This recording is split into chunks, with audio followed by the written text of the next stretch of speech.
Saudara dan saudari semua yang saya kasihi, saya pernah eksperimen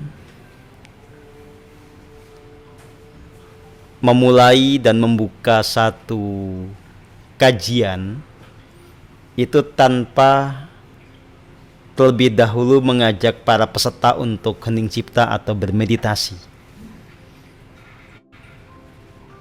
Walhasil selama beberapa menit, bahkan beberapa belas dan puluh menit itu saya seperti ngomong sama tembok. Kenapa? Karena peserta tidak terkondisikan, tidak dalam kondisi kemudian menjadi meditatif untuk mudah memahami apa yang saya katakan. Jadi tanpa didahului dengan bersama-sama hening cipta, memang para peserta rata-rata pikirannya tetap liar, demitnya itu loh tetap bercokol, dan itu membuat ya Anda susah untuk menangkap apa yang saya sampaikan. Nah, maka buat Anda semua yang kemudian melihat atau menyaksikan atau merasakan fenomena yang unik ya, bahwa ketika Anda ikut webinar saya, setelah terlebih dahulu betul-betul meresapi keheningan bersama-sama, menjadi terasa lebih cerdas, terasa lebih gampang menangkap apa yang saya sampaikan, terasa lebih cepat untuk mengerti berbagai isu yang tengah dibahas gitu ya. Ya jelas karena artinya Anda itu sedang dan telah diselaraskan ya. Nah, tetapi tentu saja ketika nanti Anda kembali kepada mode default Anda yang jauh dari keheningan, Anda menjadi lagi ya. Bisa nggak untuk konsisten dalam kecerdasan? Ya bisa, asal mau dalam keheningan yang konsisten juga. Kalau Anda hanya serius heningnya ketika di webinar, ya pinternya pas webinar, habis itu lagi ya, bukan salah saya. Tapi kalau Anda konsisten hening tidak hanya di webinar tapi juga dalam keseharian, secara hukum kosmik Anda pasti akan mengalami peningkatan kecerdasan. Ya, gitu. Ya, ini pengantar. Makanya saya memutuskan untuk konsisten memulai semua webinar, semua kajian, workshop, retret dengan bersama-sama hening cipta, supaya para audiens saya waras duluan. Karena ngomong sama yang nggak waras itu repot. Nah, makanya memang saya juga tidak gampang untuk bicara sama audiens yang itu bukan warga PM ya. Karena biasanya ya mereka kan nggak mau hening, nggak kenal hening, pikirannya liar. Jadi kita ngomong yang benar juga susah. Gitu. Kenapa? Iya, tapi tingkat kesulitannya tidak seperti kalau saya menghadapi audiens yang umum. Ya. Sama anak PM itu memang gemesin sih. Saya itu udah ngomongin soal kesambet tuh kan sudah sejak tahun kapan ya. Termasuk buat para rombongan yang migrasi dari Ngajiroso itu kan saya udah bahas itu sejak 2023 awal kan. Tapi tampaknya yang memahami cuma 1%, 2% ya. Jadi banyak yang punya asumsi bahwa orang itu kesambet itu kalau sudah kehilangan kesadaran gitu loh. Udah pikirannya dikendalikan sama DF, udah kemudian tingkah dan tindak tanduknya itu menjadi beringas, nah itu baru kesambet. Salah saudara, itu namanya kesurupan. Kalau kesambet itu lebih halus, seringkali kita tidak merasakannya. Yang tidak kesambet itu hanyalah orang yang kejenihan energinya 100%. Kalau Anda kejenihan energi 99%, itu tetap kesambet. Ada ekor demit yang nyangkut. 97% tetap itu Anda kesambet. Apalagi kalau 60%, 50%, 40% itu Anda kesambet. Meskipun Anda tetap bisa senyum manis, tetap kayak cool gitu ya, tetap kesambet kok. Gitu. Ya. Paham apa ora? Jadi karena tadi kita di grup PM2 membahas soal kesambet itu, banyak yang merasa dirinya nggak kesambet, pede amat. Kejeniannya aja cuma 30%, 40% merasa dirinya nggak kesambet, tuh ngawur aja. Anda memang nggak kesurupan, tapi Anda kesambet. Ada kuasa kegelapan yang masuk ke dalam diri Anda dan mempengaruhi pikiran Anda. Kenapa masuk ke dalam diri Anda? Ya karena ditarik oleh ketidakheningan Anda, oleh pikiran liar Anda, oleh yang namanya sisi gelap Anda sendiri. Gitu ya. Oke, kita sudah bahas tentang kesambet. Nah, sangat repot kalau kita itu bicara kepada audiens yang pada kesambet. Ya kenapa? Karena kalau kesambet itu pikirannya nggak jejeg. Lebih parah lagi kalau persoalan kesambet ini ditambahi dengan IQ yang rendah. Itu kesulitannya 2 kali lipat. Kesambet plus sarafnya rusak. Wah, udah berabe. Ya.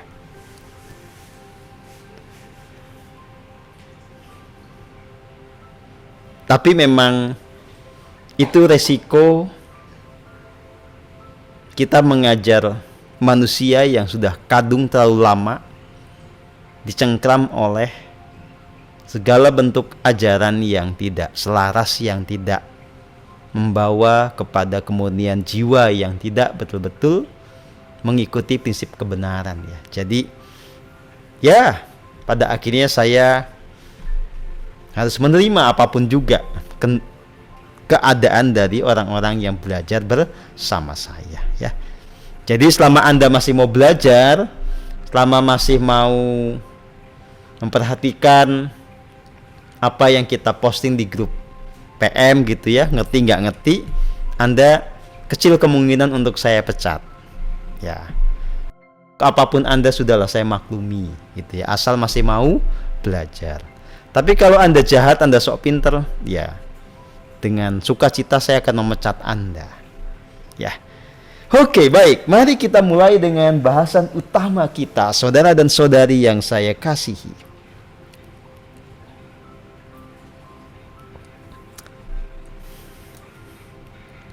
Saya mau menyampaikan dulu ya, apa yang saya mengerti tentang isi pikiran banyak orang. Terutama mereka yang memang basisnya religius ya. Religius yang itu mengarahkan kepada keyakinan Tuhan laksana satu sosok ya. Jadi konstruksi imajinasinya itu begini. Tuhan itu ada nun jauh di sana, besar sekali. Nah, karena yang sedang berimajinasi itu manusia, maka dia membayangkan Tuhan itu mirip dengan dirinya. Ya, jadi ringkasnya kebanyakan manusia itu membayangkan Tuhan itu adalah dirinya dalam ukuran yang gede banget dan jauh banget di sono. Lalu dalam bayangan banyak orang itu, Tuhan yang ada di sana itu kesepian karena sendirian. Maka dia menciptakan manusia, menciptakan Wikan, menciptakan Putri dan teman-temannya, supaya dia tidak kesepian lagi. Dan karena Tuhan ini ingin disembah, maka dia memerintahkan ciptaannya itu untuk menyembah dirinya. Kalau enggak mau nyembah, saya bakar dengan api neraka. Itu kata Tuhan yang diimajinasikan oleh banyak orang.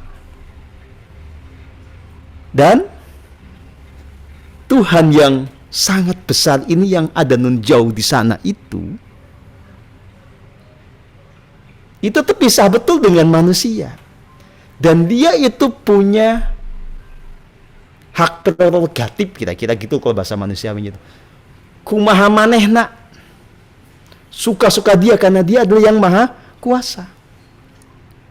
Jadi orang mau masukin neraka ya suka-suka dia, mau dikasih surga suka-suka dia, cemplungin ke selokan suka-suka dia. Ya. Karena sekali lagi dia maha kuasa. Lalu muncullah ajaran keselamatan. Supaya Anda bisa selamat, supaya ciptaan-ciptaan ini selamat, Anda harus pandai merayu dia. Rayuannya kita sebut sebagai doa. Tuhan, aku sungguh-sungguh memohon, datanglah jodoh yang cocok untukku. Ini doanya yang jomblo. Kalau doanya capres beda lagi. Tuhan, aku sudah lama berjuang. Berikan aku jabatan presiden, please.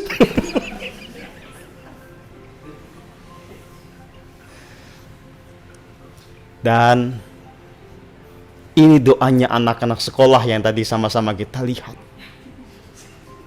Tuhan, berilah aku nilai bagus dalam ujianku. Masukkan aku ke perguruan tinggi yang aku mau. Maka dibayangkan yang rayuannya paling maut itu yang akan mengetuk hati Tuhan. Oh, ini capresnya bibirnya lamis. Kamu jadi capres.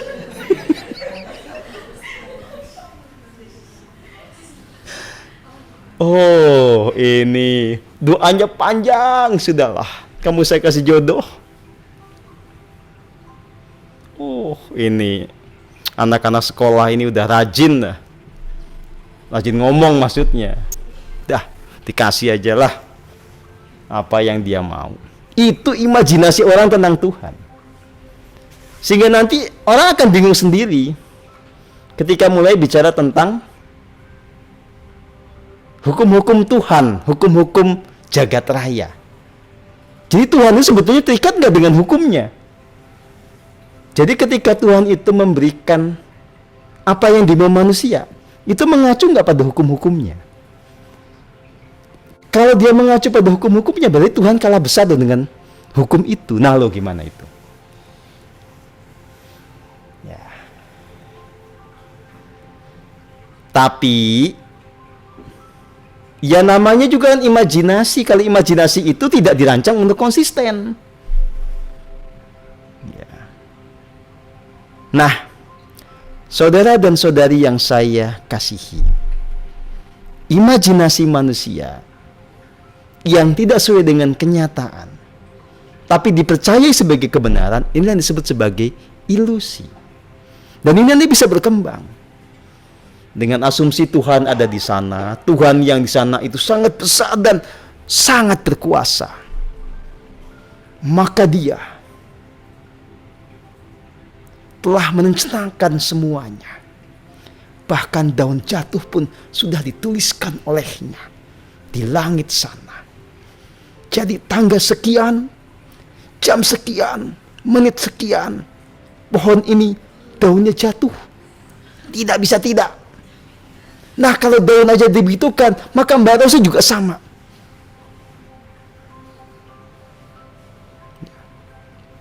Semuanya nanti akan diperlakukan sama. Maka nanti orang akan berkata, ketika dia kecemplung selokan, ketika dia keserempet motor, ketika dia diputusin pacarnya, ini sudah ketetapan Allah atau ketetapan Tuhan. Kita hanya harus menerimanya dengan ikhlas. Ya. Begitu yang itu ada di kepala Anda zaman dulu dan juga di kepala saya zaman dulu. Ya apa enggak?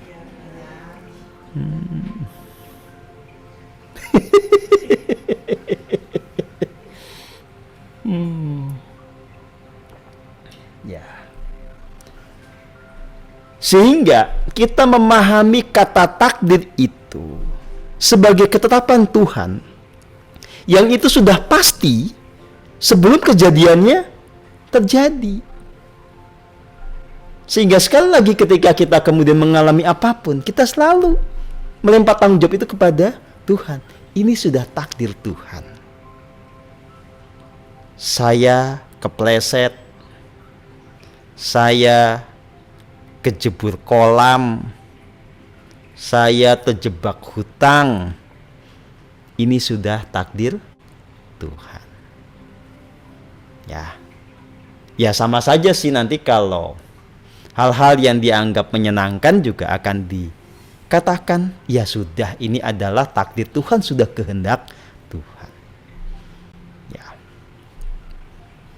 Oke. Pertanyaannya adalah, apakah konstruksi imajinasi yang tadi itu bisa kita pertahankan? Apakah kalau kita mau menemukan kebenaran sejati, sekaligus kemudian menemukan keselamatan jiwa, kita masih harus mempertahankan konsep ketuhanan yang seperti tadi? Tentu saja kalau Anda lagi waras, jawabannya adalah tidak. Lalu sejatinya Tuhan itu seperti apa? Lalu sejatinya takdir itu seperti apa? Lalu sejatinya nasib manusia seperti apa? Lalu sejatinya hukum-hukum alam itu seperti apa? Itu yang mau kita bahas saat ini. Dan Anda akan mengerti semuanya kalau mengerti masing-masing dari elemen ini. Jadi untuk mengerti nasib, hukum alam, takdir dengan presisi tanpa bias apapun, Anda harus mulai dengan memahami realitas dari Tuhan itu dulu. Ya. Karena kalau konsepsi tentang Tuhannya masih salah, mau bolak-balik kita bahas yang berikutnya akan tetap salah. Kalau Anda masih punya imajinasi Tuhan itu adalah sosok terpisah di luar sana, yang dia sedang ngawasin kita dari tempatnya itu bertahta di menjauh di sana, nggak akan bisa kita ngomongin konsep takdir dan lain-lain dengan presisi. Jadi sekali lagi kita mulai dari menghayati realitas Tuhan yang sesungguhnya. Kita harus menyingkap kebenaran akan kata Tuhan. Ya. Tapi ngomong-ngomong, emang Tuhan ada, Pak Setio?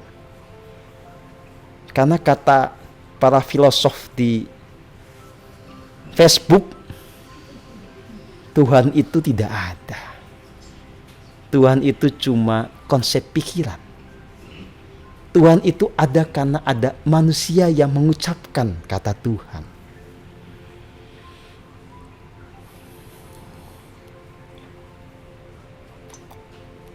Begini, saudara dan saudari yang saya kasihi. Sebagian orang yang kita kenali sebagai kaum religius itu kan memang memahami Tuhan seperti yang tadi sudah kita bahas. Tuhan sebagai satu sosok menjauh di sana, dengan kekuasaannya yang absolut, yang tidak bisa dibantah, yang kita memang harus menerima sepenuhnya. Dan kalau kita mengubah nasib, kita harus minta kepada Dia. Ya. Nah, orang-orang yang menyangkal keberadaan Tuhan itu di satu sisi, ya dia punya bayangan seperti yang tadi, bahwa Tuhan itu ya kayak begitu. Tapi di sisi lain, dia coba membuktikan eksistensinya dengan apa yang ada pada dirinya. Dia coba nyari Tuhannya kelihatan apa enggak. Dia coba dengerin Tuhan ngomong kedengaran apa enggak. Dia coba menjangkau dengan badannya itu bisa ketemu enggak, tangannya tuh menyentuh Tuhan apa tidak.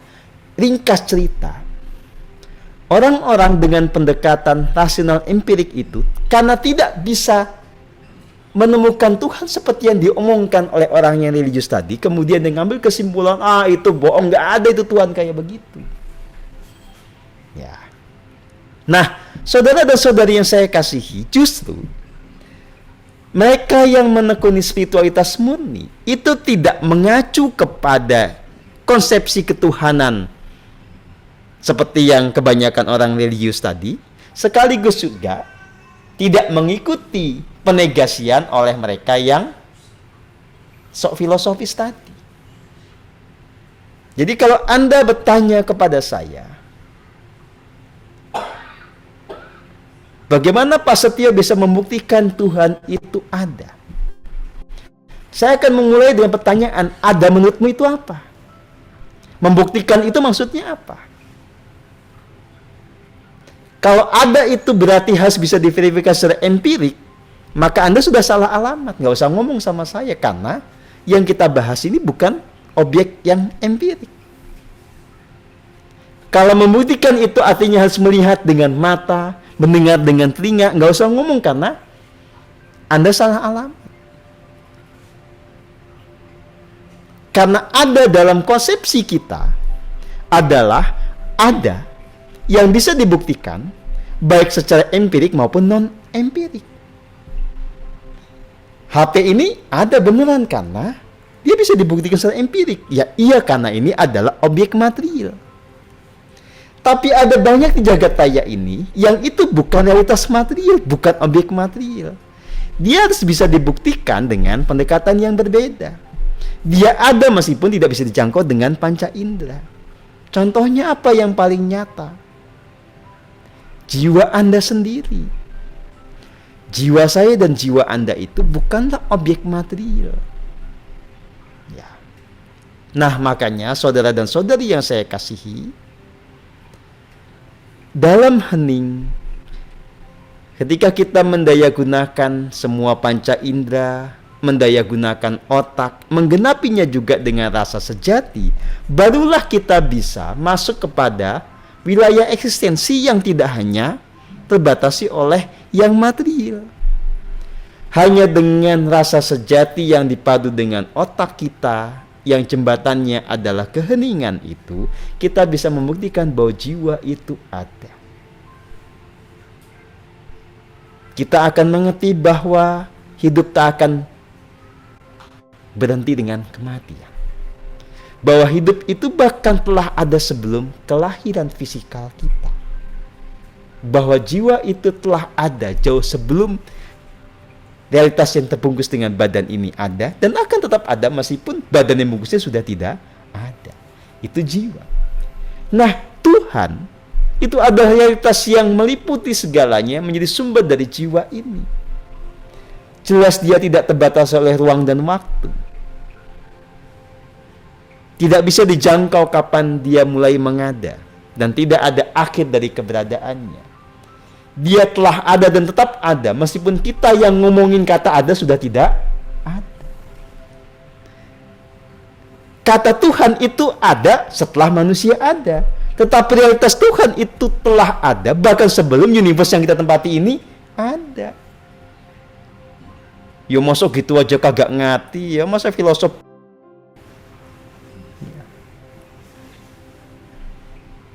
Kalau jadi filosof masih serius, jangan ya.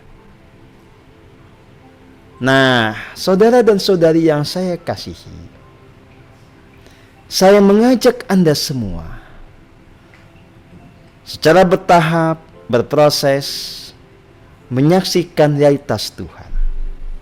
Tetapi kita harus membongkar dulu konsepsi bahwa Tuhan ini jelas bukan sosok. Jangan berpijak pada asumsi bahwa Tuhan adalah sosok. Kalau itu ada, nggak akan ketemu. Ya. Meskipun nanti kita akan mengerti bahwa di dalam diri kita sendiri sebetulnya ada dia yang kemudian mempribadi. Itu lain cerita, karena ada alurnya dulu. Jadi sebelum sampai ke sana,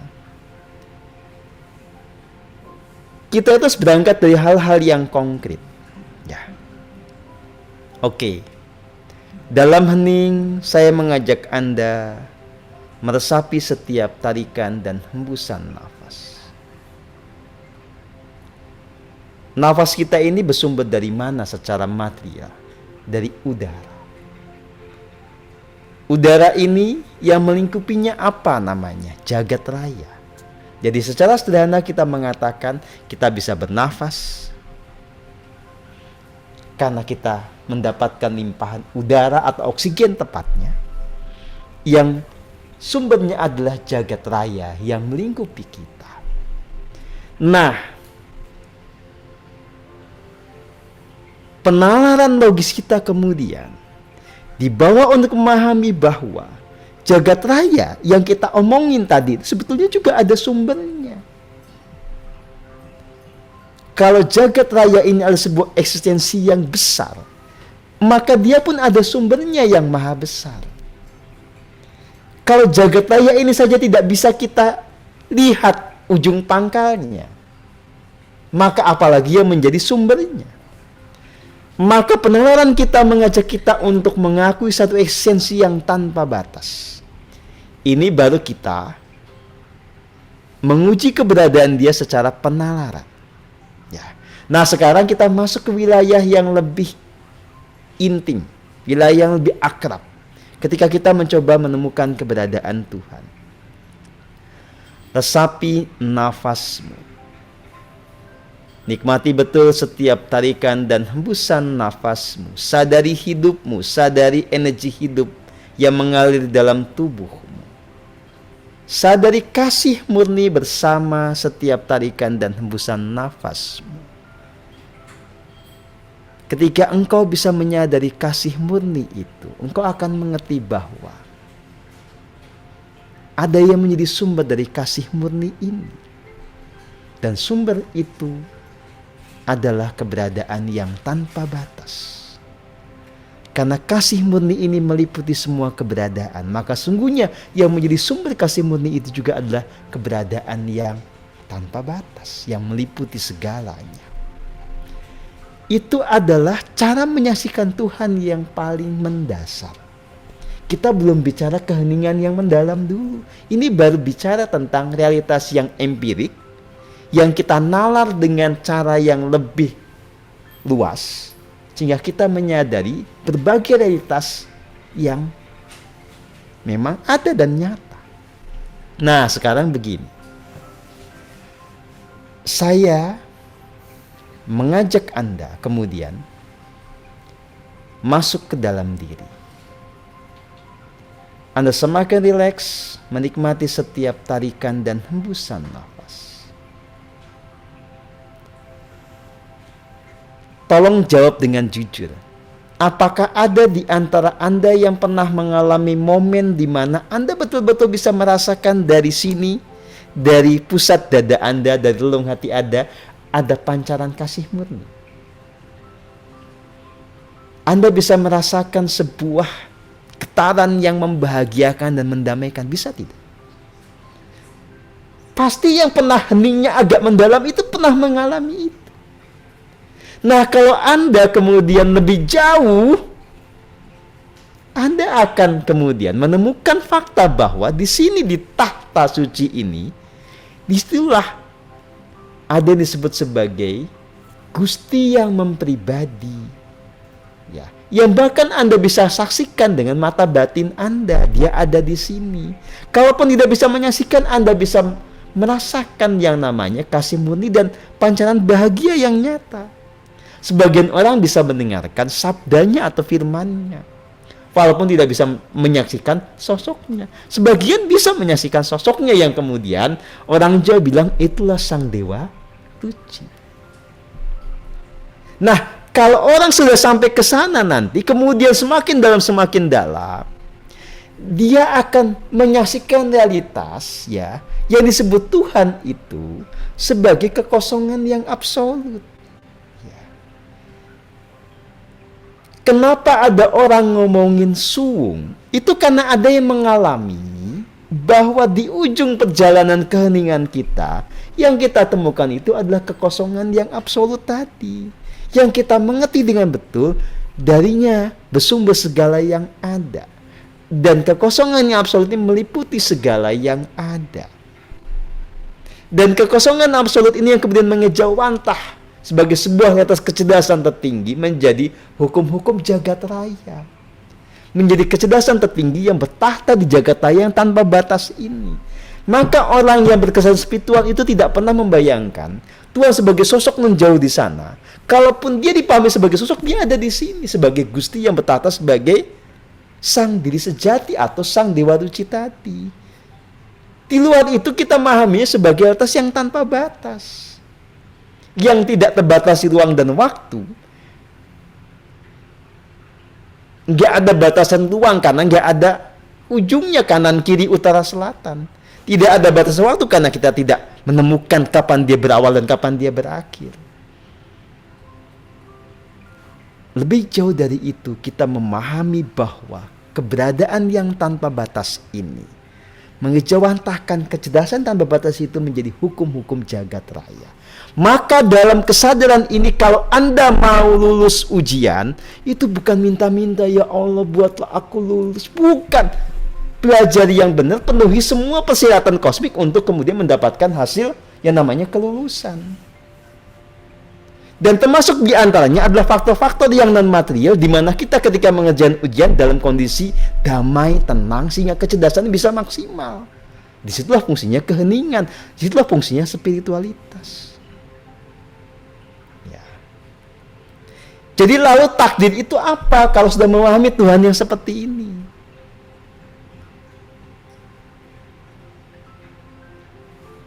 Ya, gini.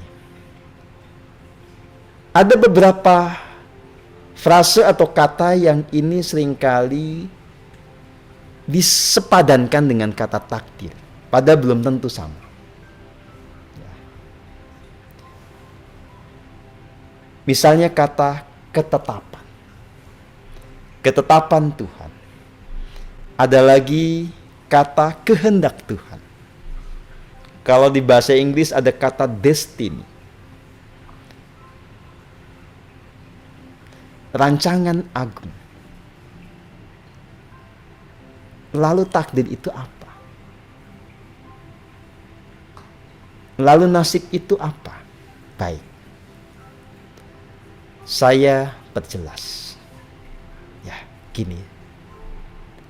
Sekali lagi, realitas Tuhan yang sesungguhnya adalah keberadaan yang tanpa batas. Bahasa yang paling manusiawi yang bisa menggambarkan ketanpa batasan ini adalah bahasa suwung, kekosongan yang absolut. Dia yang meliputi segalanya, meliputi kita, bahkan dia juga menjadi esensi kita. Menjadi esensi jiwa, bahkan dia menjadi esensi dari semua sel yang menyusun tubuh kita. Menjadi esensi dari semua atom yang menyusun tubuh kita. Itulah Tuhan. Ya. Tuhan sebagai kekosongan absolut adalah the ultimate existence. Keberadaan yang paling puncak. Yang kemudian dia bisa memancarkan keberadaan itu kepada tataran yang lebih rendah. Orang menyebutnya beremanasi. Ya. Oke, bos. Kucingnya setuju katanya.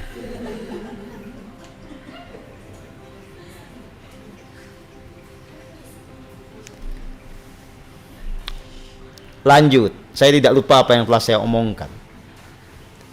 Kekosongan absolut, keberadaan yang tanpa batas, mengejawantahkan dirinya, mengemanasi dirinya, menjadi realitas kecerdasan tertinggi yang bertahta di jagat raya ini. Kecerdasan tertinggi itulah yang kemudian secara operasional itu menjadi apa yang kita sebut sebagai the law of universe atau hukum-hukum semesta, hukum-hukum Tuhan yang berlaku di jagat raya ini. Di antaranya ada hukum sebab akibat. Ya, di antaranya juga ada hukum tarik menarik.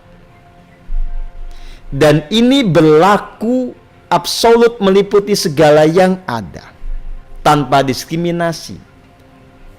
Dan semua proses di dalam hukum ini berlangsung secara presisi.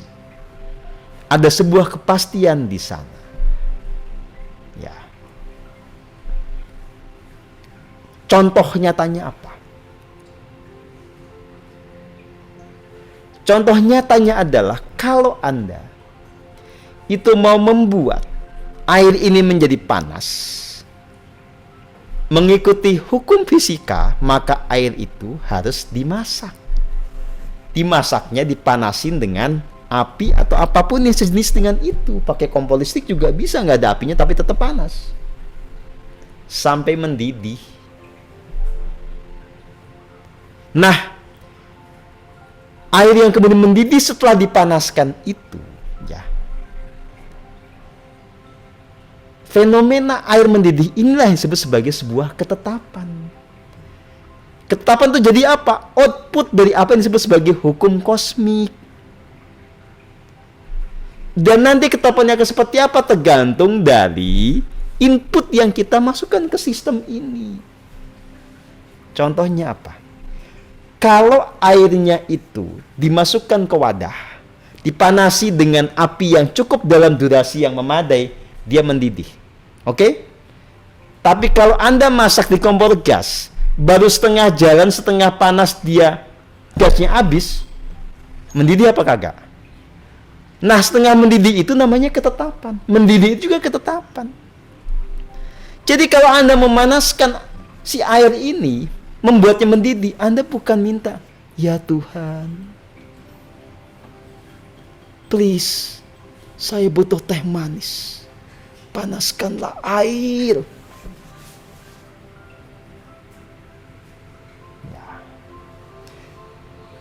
Jadi Anda jangan membayangkan Tuhan itu kayak babu Anda gitu loh, yang bisa dipanggil sewaktu-waktu, kemudian Anda minta apa yang Anda mau. Jadi pahami takdir itu sebagai the law of universe. Pahami ketetapan Tuhan sebagai output dari the law of universe ini. Ya, baik. Lalu apa itu destiny? Destiny ini sebetulnya padanan yang paling tepat adalah rancangan agung. Ya. Kenapa bisa begitu? Ya. Perhatikan kata-kata saya. Menjadi guru spiritual adalah destiny saya. Menjadi orang tercerahkan adalah destiny saya. Kenapa saya bisa ngomong begitu? Karena saya mengerti bahwa bahkan sebelum saya menjadi orok berusia 2 bulan, 3 bulan, destiny itu, rancangan agung itu sudah ada. Tetapi yang namanya destiny itu bukan kepastian. Dia akan menjadi nyata kalau ada proses untuk membuat dia menjadi nyata. Jadi saya harus berjuang keras, berjuang sungguh-sungguhnya supaya destiny ini menjadi kenyataan. Dan di situ ada faktor yang namanya kebebasan memilih, kebebasan berkehendak. Kalau saya sebagai remaja, sebagai manusia dewasa awal tidak mengikuti panggilan jiwa saya, bisa tercerahkan tidak saya? Gak bisa walaupun saya punya destiny sebagai orang tercerahkan. Destiny ini datang dari mana? Dari rajutan karma di masa lalu. Jadi ya, ringkasnya, apa yang menjadi nyata itu namanya nasib. Itulah ketetapan. Koridor yang membuat itu menjadi nyata itu namanya the law of universe. Oke. Rancangan terbaik bagi setiap diri itu namanya destiny atau rancangan agung. Nah, tetapi yang kemudian nanti akan menjadi nyata adalah hasil dari pilihan-pilihan Anda. Belum tentu Anda bisa memenuhi rancangan agung Anda. Kalau input yang Anda masukkan ke mesin semesta ini tidak lengkap, Anda tidak akan bisa mencapai rancangan agung Anda. Kenapa saya bisa mencapai rancangan agung saya? Karena saya memasukkan unsur kerja keras, pantang menyerah, rendah hati, ketulusan, kejujuran pada diri sendiri, dan seterusnya. Kalau semua elemen ini tidak Anda masukkan ke sistem ini, tidak jadi ini rancangan agung. Sekarang kalau kemudian ada orang merana menderita kayak lagunya The Lloyd tadi, itu kan nasib namanya nasib merana. Kenapa bisa begitu? Itu pilihan yang bersangkutan karena dia tidak memasukkan unsur kerja keras, tidak memasukkan unsur mengikuti perintah Tuhan, tidak memasukkan unsur memulihkan jiwa raga sebagai persyaratan kebahagiaan. Jadi, Anda jangan punya pikiran bahwa karena ada takdir, maka Semuanya sudah diatur. Kita tinggal ngelakoni. Kita ini cuma wayang di hadapan dalang, itu ngededrus. Ya, itu adalah ilusi akut. Itu hanya penghiburan untuk orang-orang yang malas, yang tidak menggunakan anugerah yang diberikan Tuhan kepadanya. Karena pada akhirnya manusia berbeda-beda nasibnya itu bukan Tuhan yang suka-suka, udahlah kamu mah, udahlah LOC 50 cukup. Oh, yang ini. Doanya kurang banyak. Dimensi 1. Enggak begitu, saudara. Ya. Tuhan itu bukan sosok yang suka-suka maunya dia. Dia sudah mengejawantah menjadi yang disebut sebagai the law of universe. Maka Anda akan seperti apa tergantung dari input yang Anda masukkan ke mesin itu. Nah, tetapi dia itu kemudian sebetulnya memberikan tuntunan agar Anda itu mendapatkan nasib terbaik, memenuhi rancangan agung. Tuntunannya datang dari mana? Dari relung hati. Tuntunan Tuhan itu identik dengan kehendak Tuhan. Nah, kalau Anda nasibnya malang, itu berarti Anda melawan kehendak Tuhan, karena tidak ada Tuhan itu menghendaki Anda menjadi malang. Tapi Anda bisa menjadi malang karena sesuai dengan keadilannya Anda menciptakan input yang kemudian prosesnya berujung kepada kemalangan.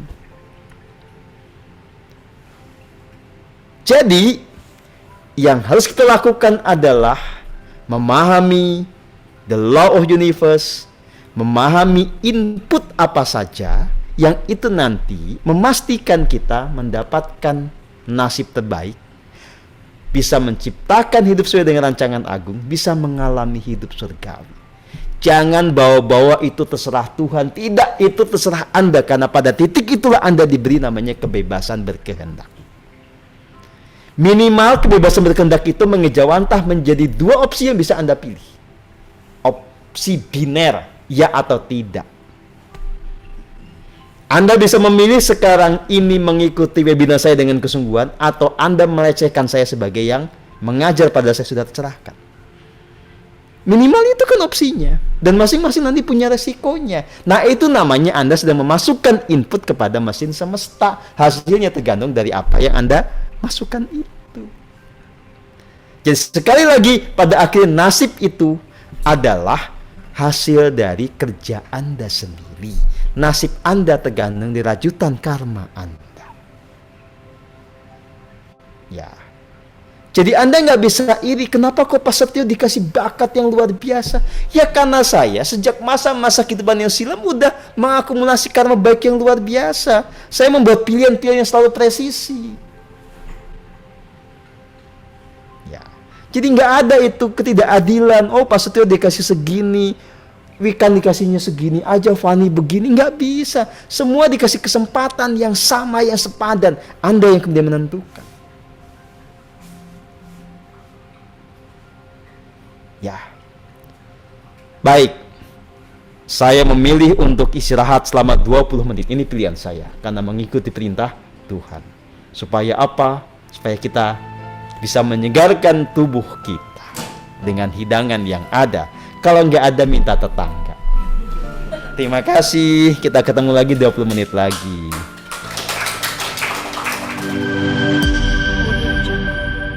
Persaudaraan Matahari, Fraternity of Pure Light.